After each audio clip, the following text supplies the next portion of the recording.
오늘 우리에게 주시는 하나님 말씀 로마서 12장에 있는 말씀을 이제 함께 받도록 합니다. 로마서 12장 14절로부터 21절까지의 말씀이 되는데 저와 함께 교독하시면 좋으리라고 생각합니다. 신약성경 256면에 있습니다. 로마서 12장 14절입니다. 너희를 박해하는 자를 축복하라. 축복하고 저주하지 말라.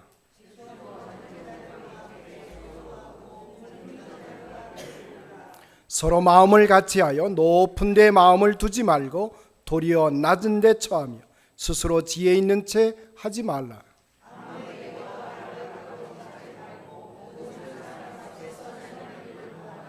할 수 있거든 너희로서는 모든 사람과 더불어 화목하라.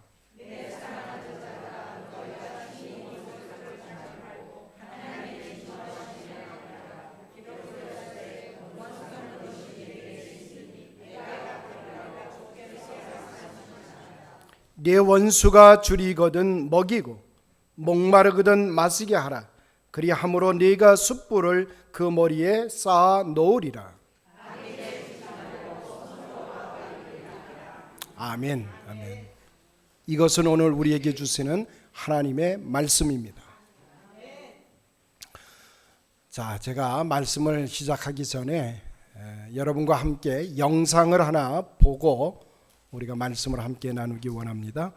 오늘 우리 여러분이 잘 아시는 영상입니다. 그러나 우리 새삼스럽게 우리에게 다가오는 생각을 가지시면서 우리 영상을 함께 보도록 합니다.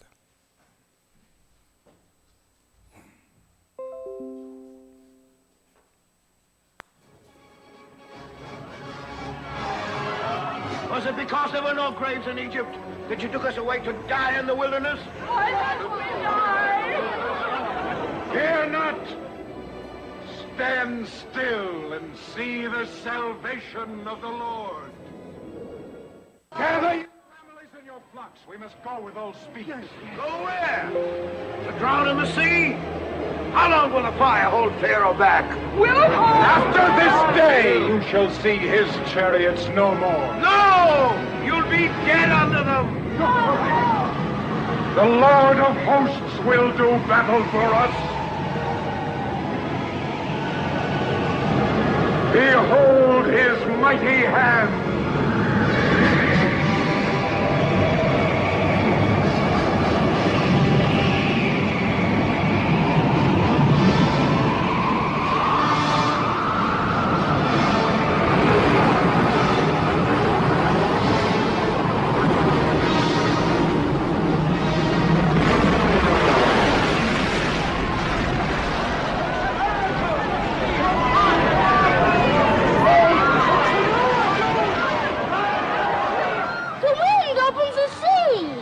God opens the sea with the blast of his nostrils.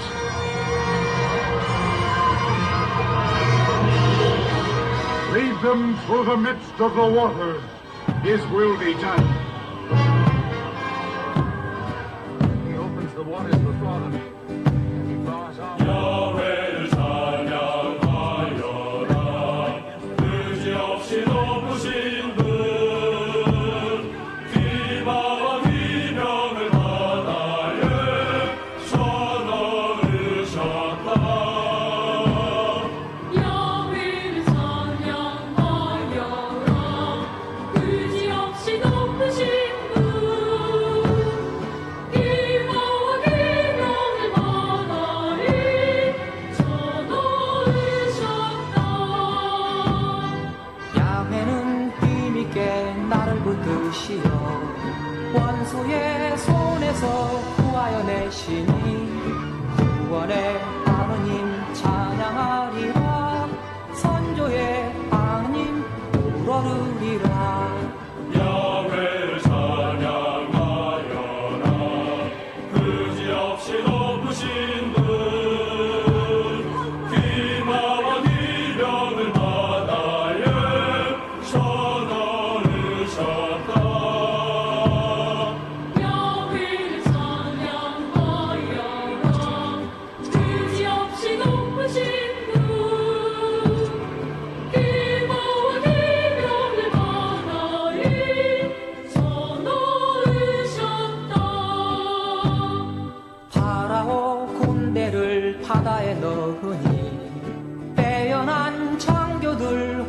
빠지고 사나운 바다가 덮쳐버리니 물속에 볼처럼 잠겨버렸네. 야훼를 찬양하여라. 그지없이 높으신 분, 기마와 기병을 바다에 쳐넣으셨다. 야훼를 찬양하여라. 그지없이 높으신 분, 기마와 기병을 바다에 쳐넣으셨다. 야훼여 당신은 오른손으로 사나운 원수를 짚으셔버리고 무서운 힘으로 꺾어버리며 불타는 분노로 살라버렸네. 야훼를 찬양하여라. 그지없이 높으신 분, 기마와 기병을 바다에 쳐넣으셨다.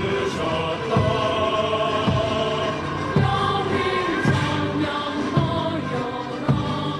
그지없이 높으신 분, 기마와 기병을 바다에 쳐넣으셨다. 야훼여 당신은 거룩하신 분, 야훼여 당신은 영광스러운 분, 당신이 해내신 놀라운 일에 모두들 두려워 찬양 드리네. 야훼를 찬양하여라.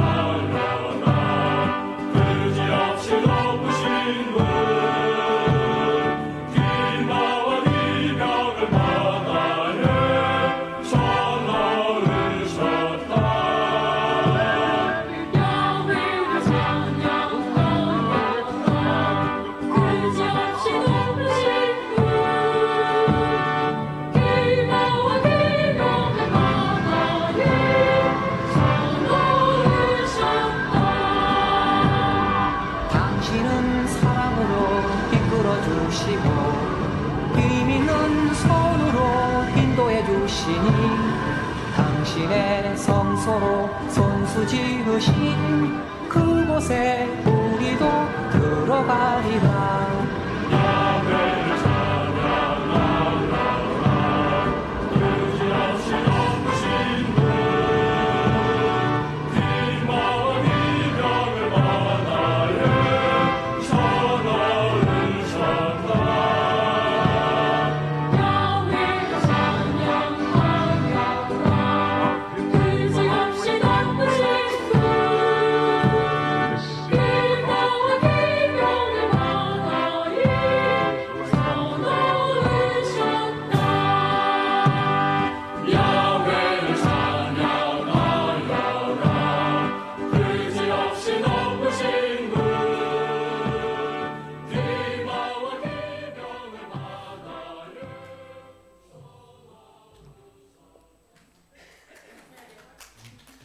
박수 한번 치시겠어요?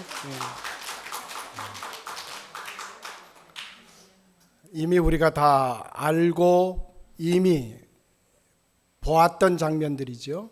그런 장면인데 하나님의 백성 이스라엘이 탄생되는 가장 원초적인 역사의 한 장면입니다. 하나님께서는 당신의 백성을 필요로 하셔서 이제 하나님의 역사를 일으키시고 하나님의 백성을 이 땅에 이스라엘로 탄생을 시키시는 장면입니다. 하나님은 지도자 모세가 중요치가 않아요. 하나님이 관심하는 것은 하나님의 백성들이 어떻게 하나님을 섬겨갈 것인가, 하나님의 사람들이 어떻게 하나님을 영화롭게 하는 백성의 삶을 이끌어 갈 것인가. 우리는 새로운 이스라엘로 오늘 여기 모여 있는 줄로 믿습니다. You are the new Israel. 우리는 새로운 이스라엘 백성입니다. 그것이 교회입니다. 교회는 이 땅에 존재하는 하나님의 백성들의 또 다른 모습입니다. 오늘도 하나님께서는 이 백성들을 통해서 하나님의 영화로우심을 아낌없이 나타내기를 원하고 계십니다. 어느덧 우리는 2019년 한 해를 마감을 해야 될 시점에 다가섰습니다. 어떻게 하면 하나님의 백성 이스라엘이 온전히 하나님의 뜻을 쫓아나갈 것인가? 하나님의 교회가 어떻게 하면 하나님의 영원하신 뜻을 담을 수 있을 것인가? 가장 우리를 힘들게 하고 우리를 안타깝게 하는 것은 보셨지만 이스라엘 백성 가운데 뭐가 있어요? 갈등과 다툼과 싸움이 있습니다. 어떻게 보면 우리 인간의 모습일런지 모릅니다. 별것도 아닌 사소한 일들로 우리는 다툽니다. 여러분 2019년 금년 한 해 동안 얼마나 여러분 다투고 싸우셨습니까? 어느 집에 갔더니요, 같이 사는 부부인데도 별거 아닌 것 가지고 다툽니다. 치약을 어디다 짜느냐, 어떻게 짜느냐, 치약 짜는 방식 가지고 싸웁니다. 맨 끝에서 차근차근 짜 올라가는 사람이 있는가 하면 치약을 중간에 푹 눌러서 짜는 사람이 있습니다. 여보 하고 이제 시작이 됩니다. 뭐로? 치약 짜는 방식 가지고 싸우는 거예요. 그렇게 시작해서 아침 식사도 걸릅니다. 말도 안 합니다. 그게 우리 부부의 모습이에요. 사소한 것으로 시작해서 자녀 양육의 문제, 재산 분배의 문제, 크고 작은 일들이 우리들 사이를 갈라놓습니다. 가정만 그럽니까? 사회도 그렇죠. 누가 더 많은 이익을 취할 것인가? 누가 더 기득권을 행사할 것인가? 사회 안에서 계층 간에 싸우지요. 민족과 민족이 싸웁니다. 나라와 나라가 분쟁하는 일들이 비일비재하게 일어납니다. 성경에도 갈등하는 일들 지속적으로 전개되고 있는 것을 우리는 압니다. 아담과 이브가 서로의 책임을 전가하고 갈등하는 모습이 여과 없이 성경에 기록되어 있습니다. 형제된 가인과 아벨이 용납할 수 없는 가인이 동생을 살인하는 장면까지 이르게 됩니다. 에서와 야곱은 주도권 쟁탈을 위해서 서로가 목숨을 걸고 싸우는 일들을 성경 우리에게 가르쳐주고 있습니다. 형들이 동생 요셉을 인신매매로 팔아버려 애굽의 종으로 팔려가는 이야기가 성경 속에 깃들여 있습니다. 사울 왕과 다윗 간의 권력 다툼, 다윗과 압살롬 간의 부자관계에 갈라서는 모습이 성경 안에 여실하게 등장하고 있습니다. 그렇습니다. 우리 인간의 역사는 갈등과 분쟁의 역사요, 뺏고 빼앗기는 피의 역사라고 해도 틀린 말은 아닙니다. 그렇다면 평화의 동산이 되어야 할 교회는, 교회의 진정한 모습은 어떤 모습인가? 초대교회는 사도행전에 우리에게 이렇게 가르쳐주고 있습니다.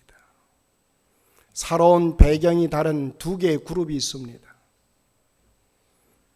율법을 지키며 할례를 행하는 가운데 그리스도인의 삶을 살아가던 유대파 그리스도인들이 있고, 그리고 행위가 아니라 오직 믿음으로 하나님의 뜻을 쫓아 살겠다고 하는 헬라파 그리스도인들이 있습니다. 어떻게 보면 하나의 교회지만 두 개의 그룹으로 나누어져 있습니다. 그러나 사도행전 15장은 이 두 개의 교회가 어떻게 모여서 서로를 화해하고 어떻게 용납하면서 그들의 문제를 해결해 갔는가를 성경은 우리들에게 가르쳐주고 있습니다. 저는 2019년 이 한 해가 다 끝나기 전에 저는 우리 교회가 화해와 화목의 동산이 되기를 간절히 소원합니다. 여러분들이 함께 살며 함께 누리며 함께 용인하며 함께 배려할 줄 아는 믿음의 공동체의 아름다운 모습을 여러분들이 체험하며 이 한 해가 마감되기를 간절히 소원합니다. 성경이 우리에게 가르쳐주는 하나의 지혜가 있다면 첫째는 갈등 자체를 두려워하지 말라는 것입니다. 왜냐하면 우리 인간은 어차피 다른 존재들입니다. 두 사람만 모여도 우리는 갈등합니다. 왜냐하면 우리는 다 다르기 때문입니다. 모습도 다르고 생각도 다르고 마음도 성격도 다릅니다. 서로가 다르기 때문에 당연히 갈등이 있을 수밖에 없습니다. 그런데 우리가 이렇게 다르고 갈등이 일어나기 때문에 우리는 우리 자신을 돌이켜 볼 수 있는 여유가 생깁니다. 갈등이 오면 우리는 긴장하지요. 그래서 우리는 다시 마음을 새롭게 할 수 있는 기회를 얻게 된다는 말입니다. 갈등을 통해 우리의 삶을 다시 챌린지 받는, 도전받는 그런 기회를 우리는 얻게 되는 것입니다. 바로 그렇게 갈등을 통해서 서로 다르다라고 하는 그 차이점을, 그래서 우리 인간은 이렇게 다른 존재라는 사실을 아는 것이 얼마나 귀한 순간인지 모릅니다. 나하고는 전혀 다른 사람이 있을 수 있다는 겁니다. 다르게 생각할 수 있다는 것입니다.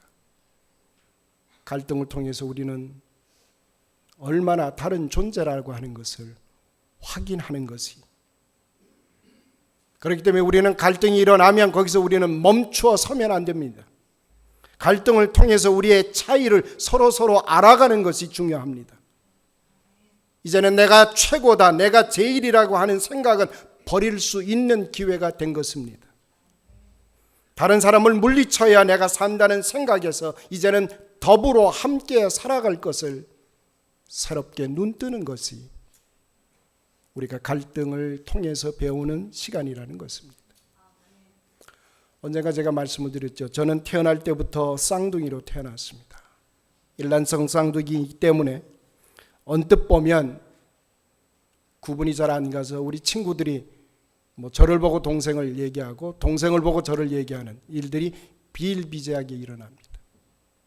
비슷비슷하게 생겼거든요. 혹시 제 동생이 여기 와서 설교를 할 때 여러분들 착각하지 마시기 바랍니다. 그럼에도 불구하고 우리 쌍둥이 형제는 다릅니다. 생각이 다르고요, 태도가 다르고요, 그리고 삶을 겨냥해 가는 방향도 다릅니다.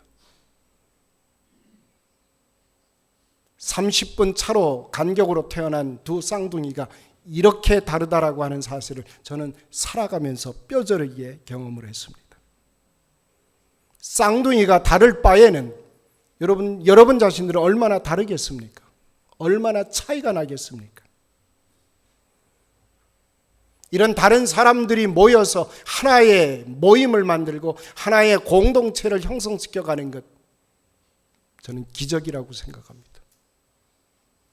여러분은 바로 기적의 주인공들입니다. 우리 페이필 장로교회는 기적을 창출하는 공동체입니다. 여러분, 여기는 하나님께 예배드리는 예배의 공동의 자리이면서 동시에 이웃과 더불어 살아갈 수 있는 비결을 배우는 자리입니다. 서로가 다른 사람들, 서로가 차이나는 사람들이 함께 어울려서 있는 그대로를 용납해주고 받아들여줄 줄 아는, 아니, 당신이 훨씬 더 나보다 훌륭합니다. 당신이 나보다 훨씬 더 좋은 점이 많습니다. 를 인정해 줄 줄 아는, 그래서 둔하고 모자란 사람이 이것 페이필 믿음의 공동체에 오면 인정받을 수 있는 곳이 이 자리가 되기를 간절히 소원합니다. 누구든지 이곳에 오면 인정받을 수 있습니다. 용납되어집니다. 받아줄 수 있는 여유가 있습니다. 우리 주님의 십자가의 보혈은 우리의 부족한 것을 넉넉히 채우고도 남음이 있습니다. 예수께서 이 땅에 평화의 왕으로 오셔서 우리들에게 요청하십니다. 너희는 너희의 이웃과 화목하게 살 것을 당부하고 있습니다. 그래서 사도 바울은 이렇게 말합니다. 예수께서 우리의 구주이십니다. Jesus is our Lord. 예수는 화해의 주님이십니다. 예수님은 십자가 위에서 우리가 갈라질 수밖에 없는 우리의 차이점들, 우리의 모든 갈등을 십자가 위에서 해결하셨습니다. 그리고 우리를 더불어 함께 살아갈 줄 아는 새로운 존재로 바꾸셨습니다. 그런데도 우리는 왜 화목하지 못할까요? 화평하게 지내지 못하고 있습니까? 성경 우리에게 이렇게 가르칩니다. 우리 안에 죄가 있기 때문입니다. 죄로 물든 우리의 본성이 다툼과 갈등과 반목으로 가득 채워서 우리 자신에게 너는 전혀 손해볼 수 없다고 말합니다. 혹시 여러분들 마음속에 나는 절대 손해보고는 못 삽니다 라는 생각을 하시는 분이 있습니까? 근데 그런 사람이 바뀌어요. 예수님께서 십자가에서 어떻게 하셨어요? 가장 처절하게 손해보신 분이 예수님이십니다. 완벽하게 손해를 감수하셨습니다. 내가 너희들이 가지고 있는 모든 문제를, 모든 허물을, 모든 죽음의 냄새를 내 안에 짊어지고 내가 십자가에서 너희가 받을 형벌을 내가 받겠다고 가장 큰 손해를 보신 분이 우리의 주님이신 예수님이십니다. 그렇게 해서 저와 여러분을 살려내셨습니다. 자, 오늘 우리 본문을 통해서 갈등의 고리를 끌어버릴 수 있는 비결을 함께 나눌 수 있게 되기를 원합니다. 뭐라고 말씀하십니까? 너희를 박해하는 자, 너희를 핍박하는 자, 너희에게 손해를 끼치는 자를 축복하라. 축복하고 저주하지 말라. 즉 너를 못 살게 하는 자를 위하여 너는 blessing, 축복하라는 것입니다. 왜 그럴까요? 그 축복이 그에게 갈 뿐만 아니라 동시에 뭐예요? 축복하고 있는 나에게도 역사되고 있다는 사실을 여러분 놓치지 마시기 바랍니다. 그리스 신화에 보면 헤라클레스라고 하는 인물이 등장합니다. 이 헤라클레스는 힘이 강한 사람입니다. 이 힘이 강한 헤라클레스가 좁은 막 길을 가게 되는데 이제 자꾸 이상한 괴물이 앞을 가로막고 있습니다.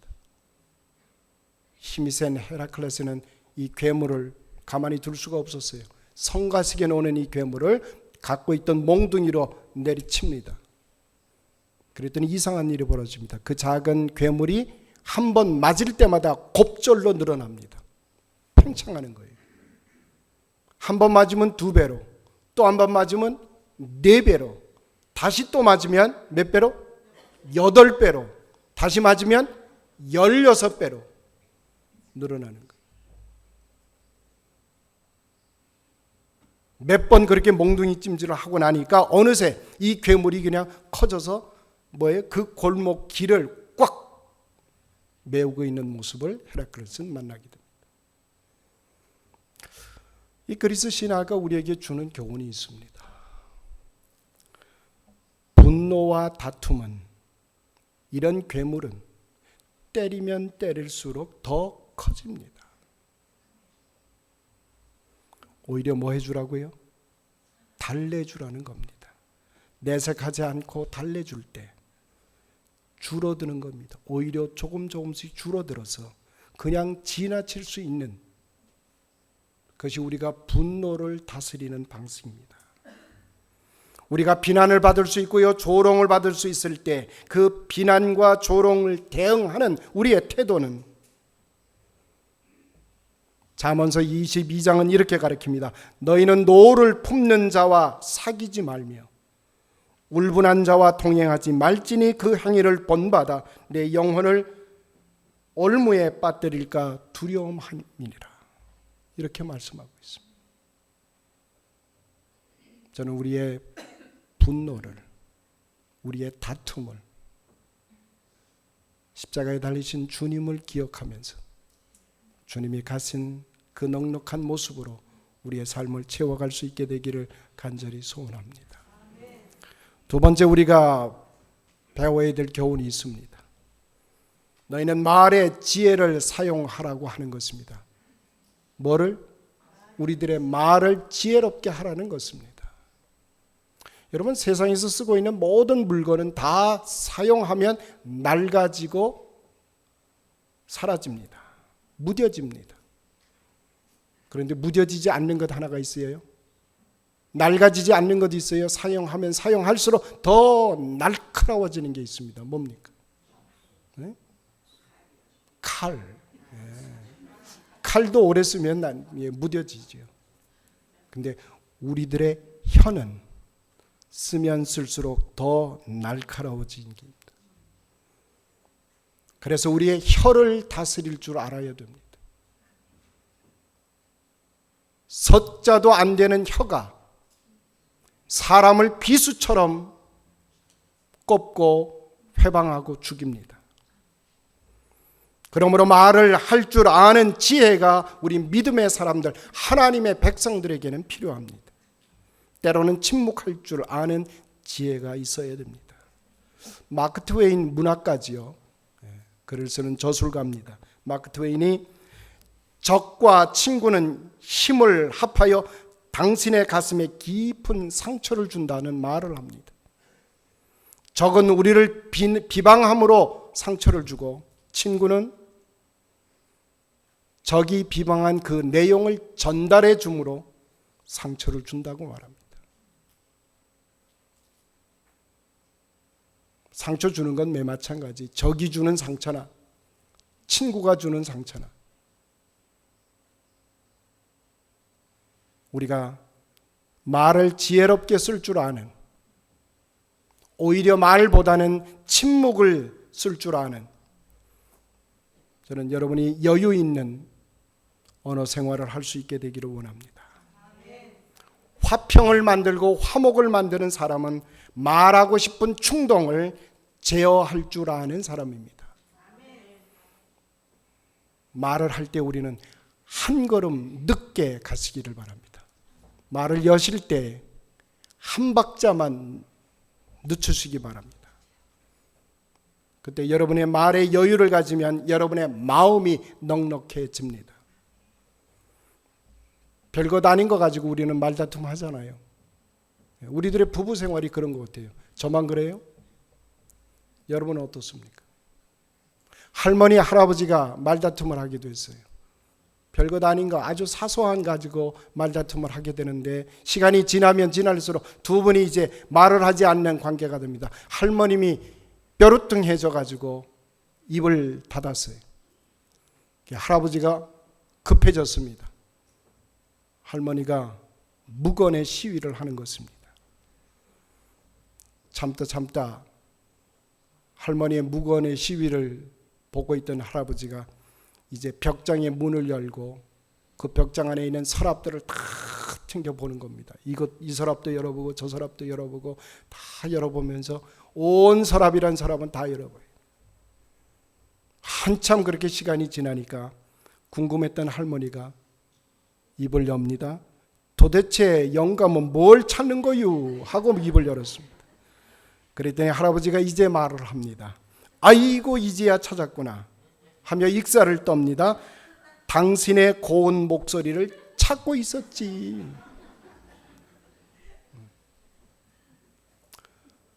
우리가 말의 여유를, 너그러운 마음을 가지고 사용할 수 있을 때 우리는 갈등을 줄여갈 수가 있습니다. 화평을 만들어갈 수 있는 여유가 생깁니다. 그래서 성경 우리에게 이렇게 말합니다. 노하기를 더디하는 것이 사람의 슬기라고 지혜라고 가르칩니다. 허물을 용서하는 것이 자기의 영광이라고 말씀합니다. 우리는 우리들의 언어 생활을 어떻게 하고 있습니까? 교회 안에서 그리고 교회 밖에서. 아까 여러분 영상을 통해서 보셨지만 하나님은 하나님의 백성들에게 관심하고 있습니다. 하나님의 백성들을 구원시켜서 이제 하나님의 사람들로 새롭게 출발시켜 나가는 것이 하나님의 구원의 역사의 포인트입니다. 그러려고 하면 하나님의 백성들이 그 안에서 화목해야 됩니다. 여러분 우리 페이필 장로 교회가 EM이든 KM이든 영그룹이든 올드그룹이든 it doesn't matter. 우리는 화목한 교회가 되어야 합니다. 정말 소중한 사람들이라는 사실을 서로 인정해 줘야 됩니다. 우리가 진정한 화해자가 되려고 하면 포기할 줄 알아야 된다는 말입니다. 오늘 17절에 이렇게 말씀합니다. 아무에게도 악을 악으로 갚지 말고 모든 사람 앞에서 선을 도모하라. 때로는 우리는 화목하기 위해서 자신을 거룩하게 포기할 줄 알아야 된다는 사실을 여러분 기억해 주시길 바랍니다. 여러분이 잘 아시는 아브라함과 롯의 이야기가 나오지요. 아브라함과 롯이 함께 지내게 됩니다. 조카 관계 아닙니까? 이 조카 집안과 같이 살던 아브라함이 이제 두 집안이 목자와 목자 사이에 다툼이 일어나고 서로가 티격태격 하는 일들이 잦아지게 되니까 아브라함이 이렇게 말합니다. 더 이상 이제 우리 두 집안이 갈등을 빚을 일이 없게 이제 저 넓은 들판을 보라. 네가 좌하면 나는 우하겠고 네가 우하면 나는 좌하겠다. 이제 네가 원하는 대로 너희 가솔들을 이끌고 이제는 넌 나가라고 말합니다. 그리고 아브라함은 자기의 권리과 기득권을 포기하는 장면이 나옵니다. 넉넉한 아브라함의 모습 속에 뭐가 이루어져요? 하나님의 블레싱이 완성된다라고 하는 사실을 여러분이 아시기를 바랍니다. 예수님은 이렇게 말씀합니다. 주는 것이 받는 것보다 복되다고 말씀합니다. 하나님의 계산법과 세상의 계산법은 다릅니다. 주는 자에게 하나님께서는 복을 내리십니다. 사랑을 베푸는 자에게 하나님은 축복하십니다. 귀한 것을 나눌 줄 아는 자를 하나님은 은총으로 감싸십니다. 그래서 바울 사도는 18절에 우리에게 이렇게 명령합니다. 할 수 있거든 너희로서는 모든 사람과 더불어 뭐하라? 화목하라. 화목의 명령을 주고 있습니다. 그러나 우리는 화목을 정령하려고 하면 대가를 치러야 됩니다. 화목하기 위해서 나는 나의 자존심을 내려놓아야 됩니다. 때로는 나의 재물도 나의 명예도 모든 것을 하나님께 맡기며 내려놓을 수 있을 때 우리는 주님의 음성을 듣기 원합니다. 주님 뭐라고 말씀하십니까?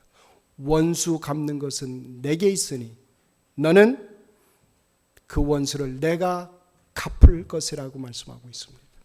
기억하십시오. 여러분의 원수를 여러분이 갚는 것이 아니라 누가? 하나님이 개입하시게 됩니다. 하나님께서는 우리를 위해서 예수 그리스도를 보내주셨습니다. 그리고 예수 그리스도를 화목의 제물로 삼으시고 친히 그가 흘린 보혈로 우리를 하나님과 화목하게 만드는 역사를 이루셨고 그리고 이 땅에 보내서 너희 또한 너희의 이웃들과 화목하라고 명령하고 계십니다. 저는 여러분에게 묻습니다. 여러분이 하나님의 사람들이 있습니까? 여러분이 그리스도의 사람들이 있습니까? 그렇다면 여러분의 이웃들과 여러분의 가족들과 화목하십시오. 여러분의 삶의 주변이 평화의 소식으로 가득 차게 하십시오. 여러분이 화해자가 될 때 비로소 여러분들은 하나님의 사람이 될 수 있습니다. 저는 오늘도 이 말씀을 받고 여러분의 삶의 자리로 돌아가셔서 여러분의 이웃들과 그리고 여러분의 주변에서 갈등 구조 속에 있는 누구든지 간에 화목의 사역을 완성시켜 나가시는 여러분이 되시기를 주님의 이름으로 축복합니다. 기도하십시다.